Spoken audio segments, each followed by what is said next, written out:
Okay, today is cast iron day.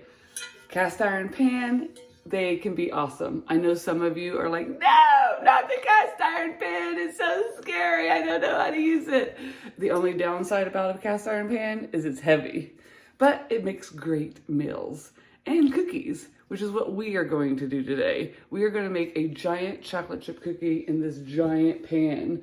We're not going to use one of those little baby cast iron pans that's like that big around and super cute. No, we're using the big one. Let's get started. Okay, so the first thing we're going to do is add some butter. This needs to be softened butter. So you can leave it out at room temperature for a couple hours. I just nuked mine in the microwave for like 15, 20 seconds to get it nice and soft. Then we're going to add our sugar. That's white sugar, 3/4 of a cup. Brown sugar, 3/4 of a cup. Now, one thing I've learned, which I thought was interesting, is before we add our flour and stuff, we're gonna mix this all together really well. And then we're gonna step away from it, then come back and blend it a little bit more, and then step away from it. It really makes the sugar kind of dissolve, and it's not real gritty or grimy. So this is our first blend. I'm also going to add the eggs during this time.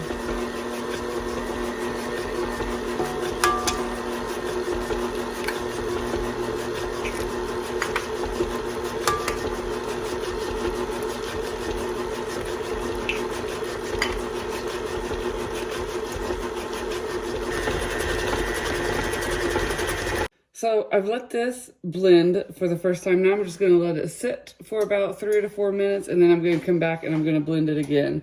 I'm gonna do this like 3 times. Like I said, the sugar will, instead of being, it'll just slowly dissolve with all the ingredients mixed together there.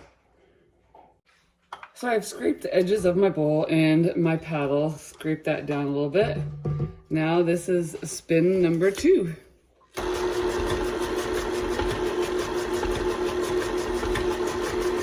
Okay, so this is going to be our 3rd time. I've scraped the bowl again. I'm going to put this down, turn it on. I'm going to bring it up just a notch. And then next, I'm going to start adding my dry ingredients. Right after I add my vanilla. All right, so we're going to add a teaspoon of vanilla. Mix that in.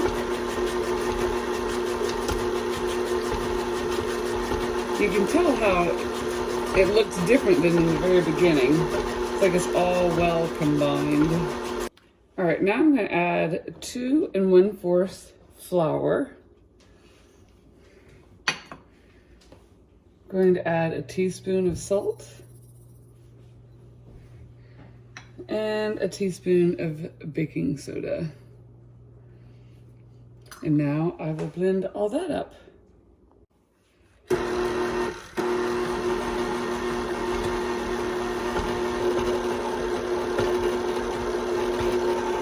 Okay, so I took it off the beater. Now I'm adding 2 cups of chocolate chips. And I'm just going to hand stir these in.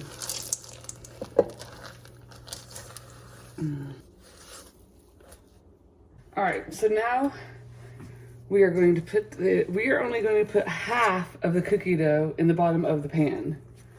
And you're probably wondering, only half? Well, why? Well, I have a surprise for you. So let's get this spread out fairly evenly, and then I'll show you what's next. All right, so I have my first layer down here spread out. I didn't go all the way to the edge because as it bakes, it's gonna get bigger. But this is what we're gonna do to make it even more delicious. And it is peanut butter. Now I am using crunchy peanut butter, but you can use creamy if you'd like to use creamy peanut butter. This is awesome. All right, now I'm just gonna spread, and you can add as you see, I did not measure.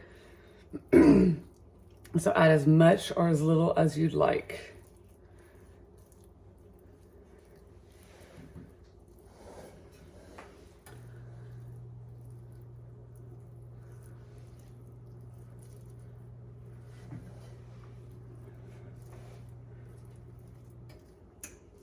Okay, so I got the peanut butter spread all over.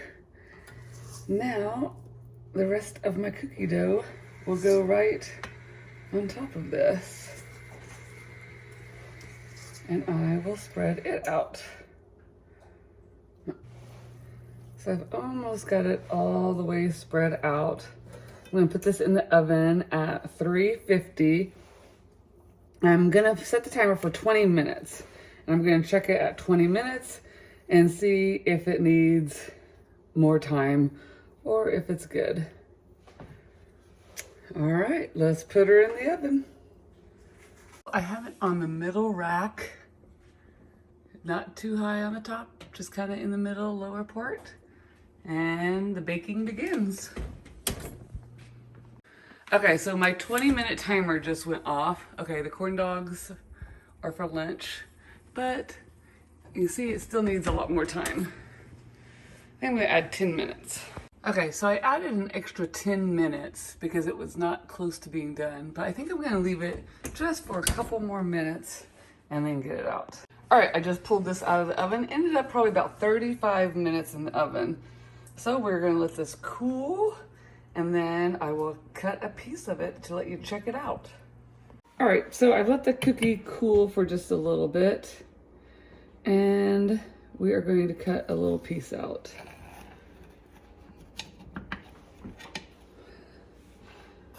So far, so good.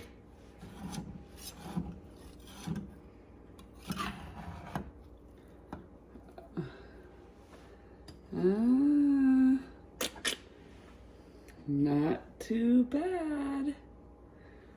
All right, we're gonna have to taste this. All right, this turned out delicious. So yummy. If you like chocolate and peanut butter, great, great recipe. That just goes to show you that cast iron is not scary. It's just heavy. See, not scary. So I would love for you to subscribe to my page. That way you don't miss out on any of my recipes. You can also turn on bell notifications so that you're notified when I've posted a new recipe. I try to post recipes every Monday. So far, I've been successful, so hopefully I keep that trend going.